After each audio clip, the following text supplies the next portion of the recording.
Hello everyone, it's your boy Ethereal, and I'll just do like this will be a video covering on the quick tutorial on how to navigate around Streamlabs, right? So the thing is, I've used the likes of OBS, like regular OBS. I think I've tried a little bit of OBS Studio, but the idea of utilizing these recording softwares are generally the same. So let's start off for any new streamers out there or any people who want to figure out how to use OBS, Streamlabs OBS. So if you want to mess around, these things are called scenes, right? So essentially they're like different groups of that holds these sources. Now, so this is my current setup for my channel. As you can see, that's the name, that's my offline screen or my starting soon picture.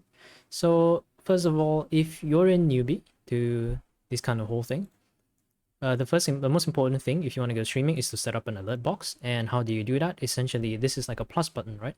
If you want to add new sources to this specific scene, so you can go around here and you can go click alert box. It will give you a notification on donations, subscriptions, follows, bits, and hosts, etc., and even follows too.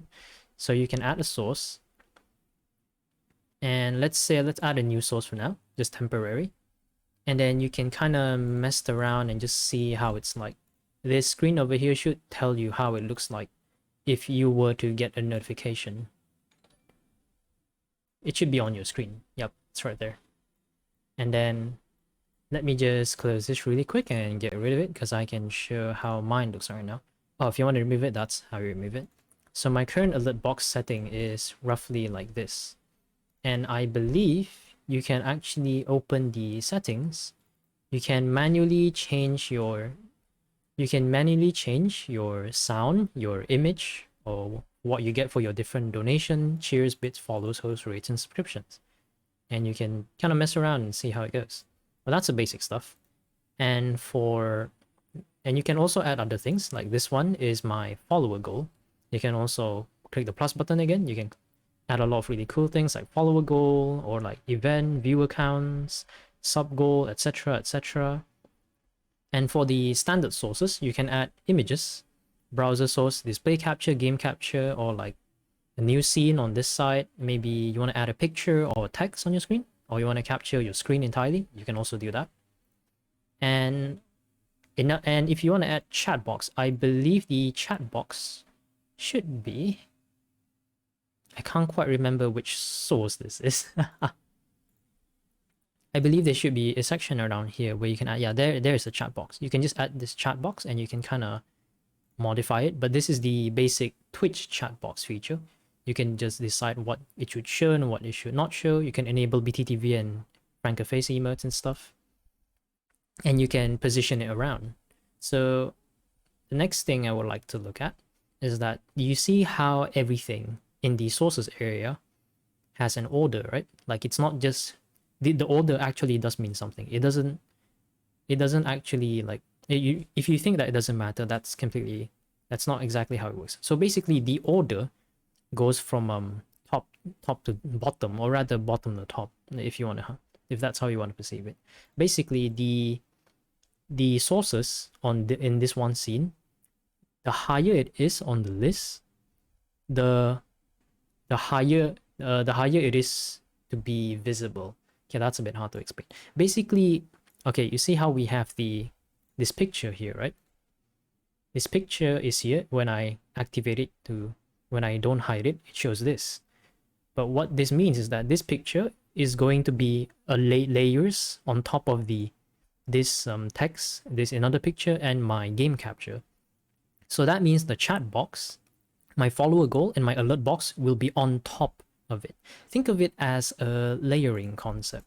So if one source is above the other, let's say you put a picture on top of a text. Okay, I can just put an example. So this is my streaming picture, right? It's above my Hu Tao is dead counted. So you see it now, bottom left, that's the text source. But the moment I turn on my picture source, because it's one layer higher, it will hide the thing. And if I unhide it again, you can see the text again. And that's the very basics of how that works. And I guess I'll just go through the last few parts. This is the lock button. Essentially, let me choose something to manipulate very quickly. So let's say this is my follow goal, right? This is the hide button. So if I click it, the I button means it is currently being displayed right now. But if I click it again, it means it's to hide, which means whatever comes out from here, the recording or the streaming side, won't be shown. And this lock button is just for locking its position. So if I unlock this, let me use an example for this Hoothow deck counter, right? So if I unlock it, I can click this and drag it around anyhow I like. And if I keep it here and I click it again, I don't get the option to drag it anymore. A few handy tips. So let's say you wanna crop, right? Generally, you can just use your mouse and just make it bigger or smaller. But a handy tip is that if you click shift and drag certain portions around, you can kind of stretch the resolution of whatever source that you're manipulating. And another handy tip is that if instead of shift, you can use alternate and click a certain area, and it acts as like a crop, but it doesn't stretch the resolution of the source that you're handling. So yeah, let me just put this on the side and close it. We can lock it and make it disappear. So that's for the very basic stuff. And for the scene is actually not that difficult. Essentially, the scene is like, this is all my group of sources for my Genshin streams I do on Twitch, by the way. So if I want to do like switch from one scene to the other scene, the moment I click this scene, this is what your stream will be, or this is what your output will be. This is for my Dead by Daylight stream.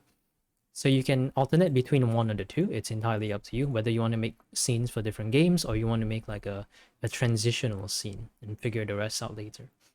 And for the last few stuff, I don't think I mess around with this stuff. So there's a few other extra handy stuff in Streamlabs, but I won't be going over it because most of it is very more into analytics or like features that requires you to pay. And I guess I'll just cover the last few settings.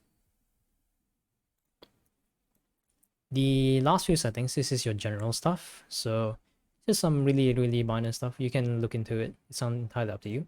And this is your stream. Well, essentially, whether you stream on Facebook, YouTube, or Twitch, you can log in with your account and it will, every time you go live, it will link to your account. So that's that. And this is the output section. I haven't talked about audio routing, but we'll figure that out later.